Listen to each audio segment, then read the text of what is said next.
So we have game 2, everyone. We have Shootin Teutons versus Distant Lands again. This is Shootin Teutons home map after losing the first game. So Shootin Teutons has gone for Arena for this one. And yeah, as always, you start with stone walls on Arena, secures your economy. You could play your fast castle build order exactly as you want to, as is meta on Arena behind the stone walls. You usually don't go for any feudal age action. Now let's introduce the teams here again, since the start on Arena is kind of slow anyway. I'll begin with Distant Lands here. We have Anduin in the pocket for Distant Land, was in a different position the previous game. Anduin at 1136 1-1 elo for the time checked earlier today. So with the Persians here, fantastic booming sub from the pocket position. They have access to fully upgraded paladins and heavy camels, and their paladins or their knights line also have extra attack against archers, so that's going to be useful here.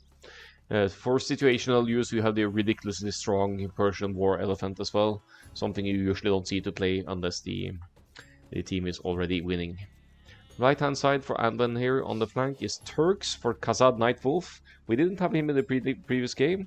His current 1-1 rating is 1022, but has peaked at 1083, so almost smelled that 1100 range. Turks' infamous Arena Civ, very dependent on their gold, but one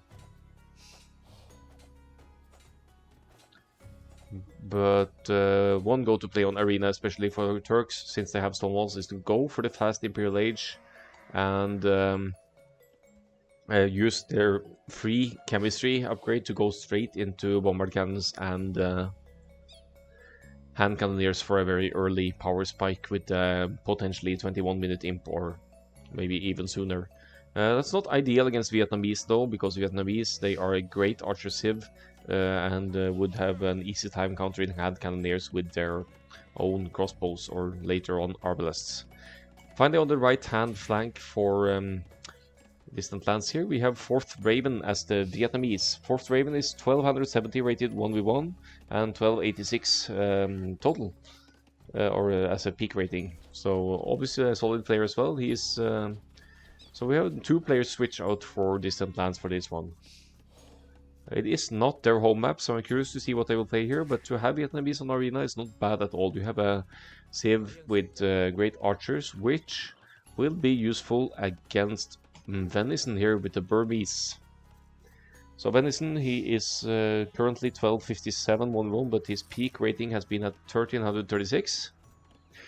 So he is obviously a solid player as well. He's going with Burmese here, and the most common play with Burmese on Arena is to go a fastish castle, go for 1 castle or maybe even 2 castles, and start pumping out Arambai, which is a cav archer unit with very high attack output, and in the Imperial Age also with the potential for another 6 bonus attack against buildings. So that's probably going to be Venison's play here. The bad news is being against Vietnamese, a great archer civ, and archers are basically the best counter to Arambai. In the pocket position for Shootin Teutons here, we have Bulgarians for Longhander, a civ that recently, with the recent patch, received a buff. Their blacksmith technologies are, I believe, 50% cheaper. Let's just double check that. Yep, blacksmith and siege workshop technologies cost 50% food. So for the Bulgarians, the siege ram upgrade essentially costs only 650 food total, which is just ridiculous. They also have cheaper town centers, cost only 50 stone. So with Bulgarians, you could go into a 5 TC boom on Arena straight away in Castle Age without risking, without having to mine extra stone.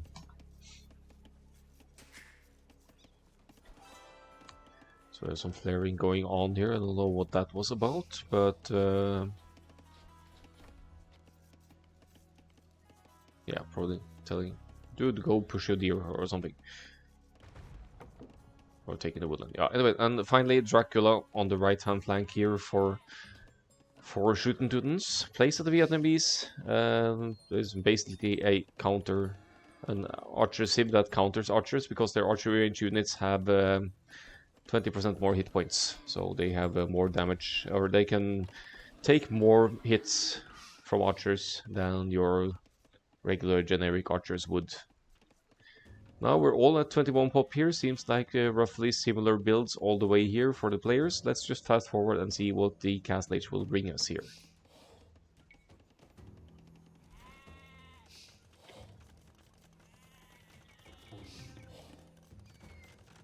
Village on the way for Khazad Nightwolf, so it's definitely not going to be a fast imp here for Turks. It's going to be a pretty standard fast castle, I'd say. Looking at the eco setup here, dropping a few farms now, will maybe struggle a slight little bit for food to go up unless the villagers have been pre-queued. But yeah, we're looking at the somewhat standard fast castle build here. Burmese player going for 28 pop Fuel Age here, should be in 30 pop and already heavily on stone. I think it's the double castle Iron Buy here for Venison, which can be insanely strong on Arena, getting those Iron Buy masses up that early. And yeah, 30 pop indeed, Castle Age on the way. And now let's slow down a little bit of the fast forward and see what the future will bring for the players here. Castle Age is in for long-hander. He is in a pocket position, probably just going to drop a few more town centers here, which are cheaper for Bulgarians. One here, one on the wood line, most likely. Just missing a little bit of wood to make it happen, it seems. So that's a bit of an oversight there to not have enough wood for the next TC. You could use our market to buy the wood if needed here. Or you just wait and farm it until you can. So a bit delayed multiple TC boom for Longhander here. Might have gone into the farms a bit too late or too many farms, or getting the eco upgrades a bit sudden here. Scout fight on the field. Turks player is going with 5 on stone. Maybe castle drop in Janissaries for the Turks player then. Janissaries siege push maybe.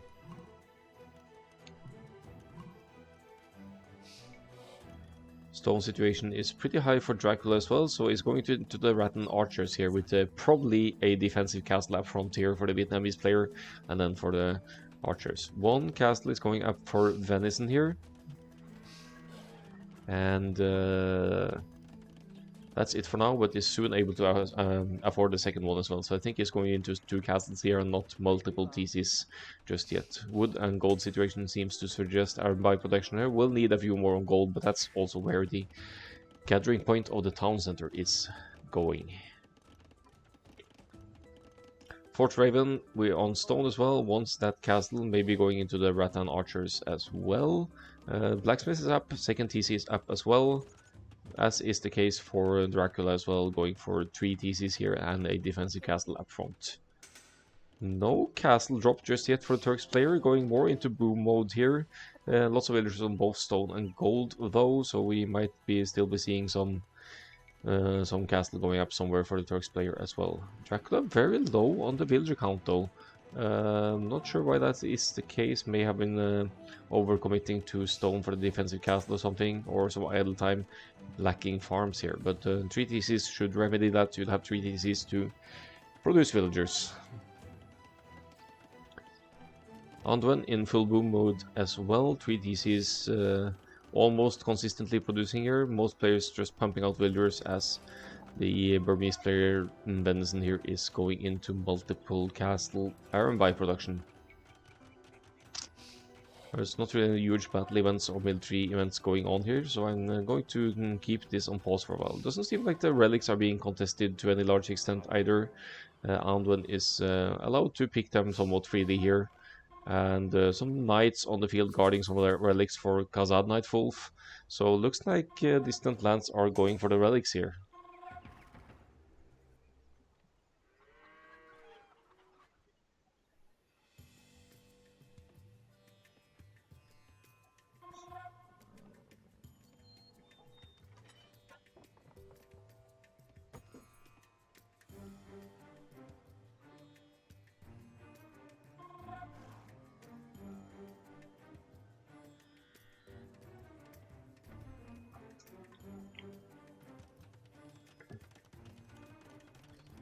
So you have 4th Raven dropping the castle. He's also dropping the university, so 4th Raven wants to go into Bodkin and early ballistics here for Rattan Archers. He is, for the time being, missing a barracks and archery range though for thumb ring for his archers, but that could come later on. That should be alright. Looks indeed like the Rattan Archers play though, and Yeah, should probably be mirrored on this side by Dracula going into the Rat Archers as well. The overall villager situation is better for the Shootin' Teutons here from the pocket position from Longhander with the 4 TCs now consistently producing Wheelbarrow on the way as well, and already dropping the Monastery University for the faster up here. So we might be seeing some early siege ramps from Longhander here. Iron by numbers growing increasingly dangerous here, but Venison needs to hit sooner rather than later here. Getting a stable, you want that for, I believe, Bloodlines and Husbandry for the Iron by. I think that applies. But meanwhile, relics are being freely picked for distant lands here. That could be significant for late game to have that extra free gold income. Castle will certainly limit Iron by movement quite a bit, but if they can break through, say for example here, you could still run in and hit some exposed eco in the back here of 4th Raven. You can easily tell from the villagers' numbers that Longhander is with the greatest boom of all here. Big boomer, this one, going into a bit of stone as well, wants to get some castles or crepos up. You could commit to some castles in front here. You'd have the option of conics as well, or you'd just use them to secure the stones and golds here, and maybe crepos are the play. Barracks going up, so already indicative of a pike and siege push from Longhander here. Iron by moving forward, and Venison not necessarily going for the Vietnamese at all, wants instead to cripple the pocket player here. Anwen wants to stop that Persian's boom, maybe suspecting that Anwen, being Persians, is in boom mode, and in which is quite right, he only has 3 military for now.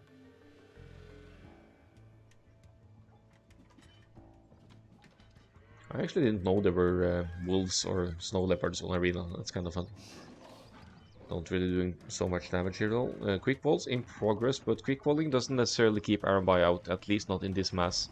The castle is going to be a bit of a pickle for Venison here with only 1 armor here, but he just chooses to pass by. Is going for the damage output here. I mean, this mass of Iron by could take out TCs rather quickly, going for some builder kills first here, diminishing the numbers of Adman here. Stays under TC fire here, uses a few of them to focus down the castle in production as well. Yeah, that's lots of villagers down for Anban already. See them reducing, and only 1 TC producing villagers from Anban right now. Elite Skirm in the making. I like that choice actually. That's probably the best option right now against the Iron by. But what Anban really needs is the Vietnamese archers in his base. Turks with the castle and Janissaries out. Janissaries would be great against the Iron by as well, actually, because they have 8 range. Iron by only have 5.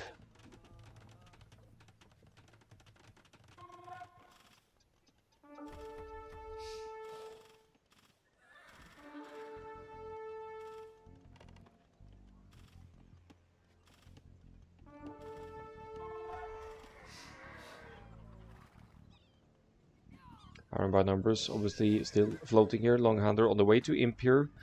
And if Longhander can supply pikes and siege here now, there's not much Persians can do with what is usually their go-to, the cavalry. There's something inside the castle there for Anduin. Only a few villagers. Okay, so still barely any military for Anduin. Strong gold eco here. We could use the market now to adjust and just get to that Imperial Age. Just to have the opportunity for some kind of siege or trebs or something. Iron by now inside 4th Raymond space. Iron by is so strong on Arena, it's a very easy way to break through. Even fortified walls melt to these guys. Rat Archers is an issue though, they have 1 more range. But if you get close, I guess it's going to be decent after all.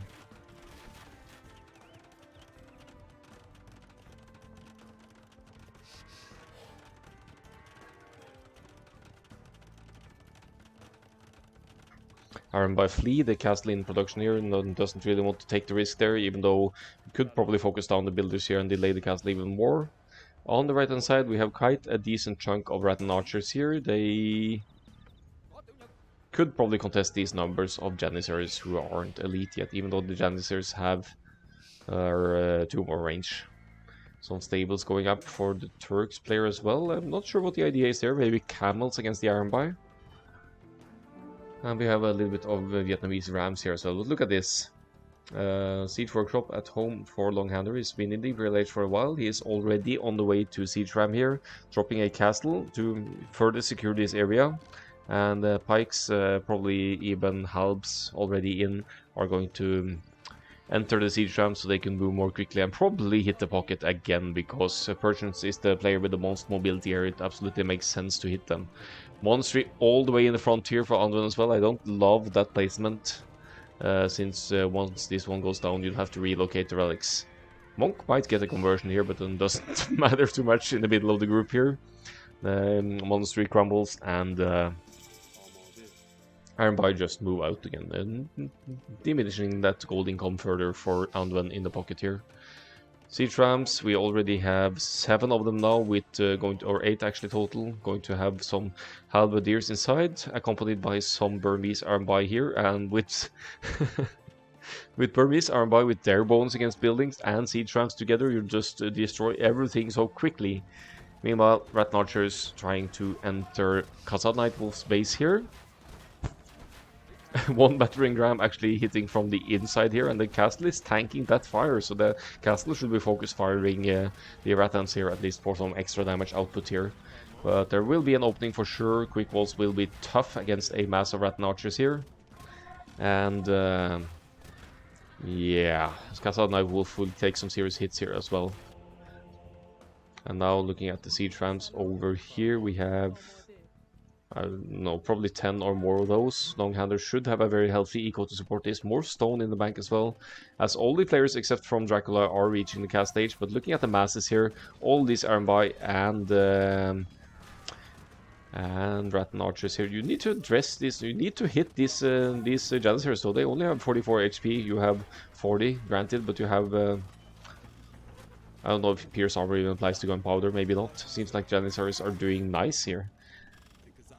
But you'd still have the issue of Ironby here to address, and they have twice the HP of the Janissaries. If they can get close, they would probably 2-shot or 1-shot Janissaries here. Let's see. Yep, Janissaries going down very quickly here. Some Persian Cavaliers here to help out. They will die to the Rattan Archers for sure. And now look at the siege push over here. Halb siege push. Not much Rattan Archers alone can do about that. Great call by Longhander here to hit the Vietnamese player with this kind of push, because they simply can't defend against it unless they bring some kind of cavalry to the table.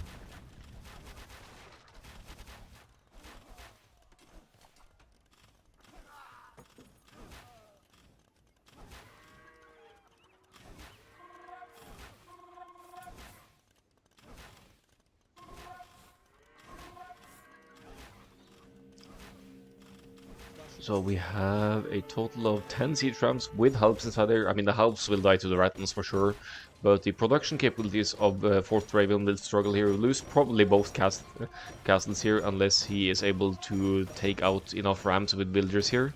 And losing the castles, that really impairs your capability to go for Rattan archers here. Long swords coming in, they only have extra, if Longhander has the unique tech here, they only have extra melee armor, so that doesn't really apply to their melee attack, to their ranged defense here, but doesn't seem like Longhander cares all that much here. It's just going to go close with his long swordsman. Longhander with the long swordsman. Another castle on the way up for 4th Raven with all these siege rams that won't really be staying up long.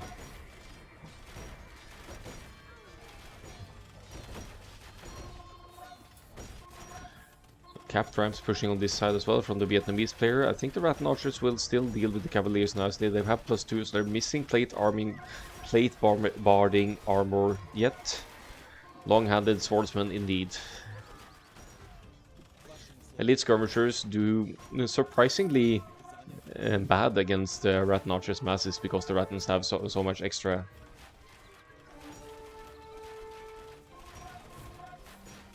Extra pierce armor for the Rattan archers. They're basically a Huskarl with bow and arrow here.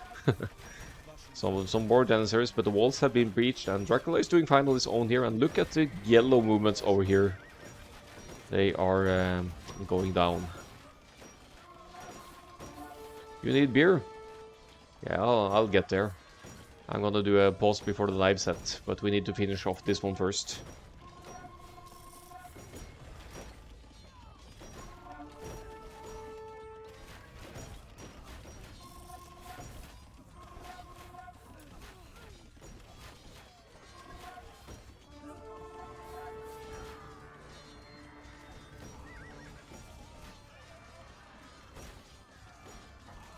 Bulgars are new Burmese. Yeah, they seem pretty strong on arena indeed.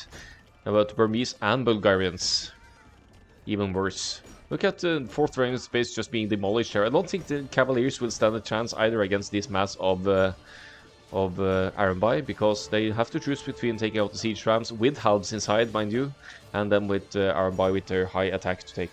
This is 3rd Division, Tommy Yarnall. This is yeah, this is 3rd Division of League of Empires. The Distant Lands, they were in the 4th Division previous season, but they were promoted after winning in the 3rd League.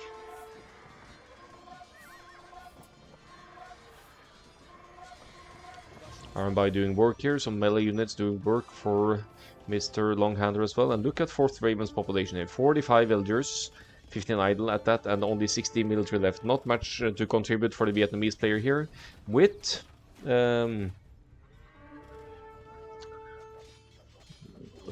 the archer option out of the way, you only have Turks. Turks have arbalest, but they're under heavy pressure here as well. So if you don't have access to arbalest, the Arambai will just be incredibly deadly, because you can't you can't stop them. You need that ranged unit. You need maybe siege onager or something, and that's way out of the question from the situation here.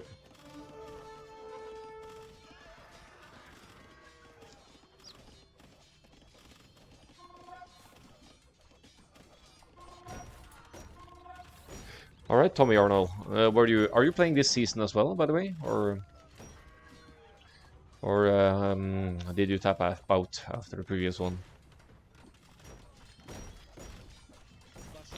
Siege Ram train just extending here. Imperial Age is in for Venison. That's a pretty late one for Burmese, but he did go for an extended 1 TC play for a long while as well. Siege Rams taking out any production capabilities for 4th Raven there. Ah, you're Cunning Linguist, I see.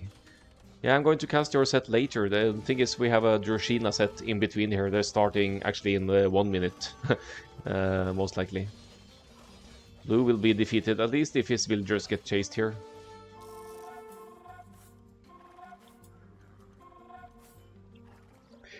I think I remember a Cunning Linguist's game on Arena as well, or something, if I'm not mistaken, which was kind of a good one. I did cast you last season, at least one or a few of the games. So we have gotten to Persian Paladins here for Anwen, so not ready to give in just yet, but with 4th Raven at 32 population and archers out of the way, I believe it's going to be very tough for them to hold. Look at the flex here from Venison as well. He's now going into the Burmese battle elephants. He's missing some upgrades, but the Burmese, they even have extra pierce armor on the battle elephants, not that it applies here anymore. Yeah, I think it was actually combined. It was Malay Fast Elephants and Cuman Ram Rush, and yeah, it was basically a 3v1, but then it was turned around. Well, Paladin is doing some work here, and the Arambai will need to step up their game, but the Elite or the Battle Elephants will hold up decently as well, and the Ram Train is just going to delete a lot of the production capabilities for more Paladins here.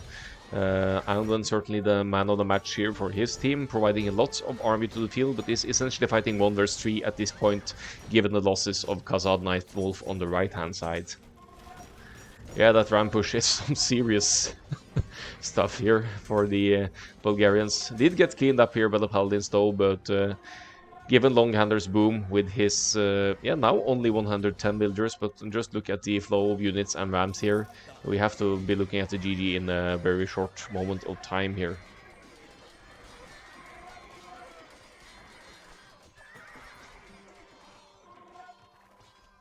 We even see more steady flow of halberdiers here now for Longhander. Just looking to close out this game. We have almost three players pop capped for Shootin Teutons here, and Distant Lands are going to struggle to recover from this one. We have Khazad Night Wolf, Olmsted Pocket, still very alive and thriving here, but in a 1v3 versus these civilizations lacking Arbalests to deal with the Halberdiers and Arambai, there shouldn't be any way back here at all.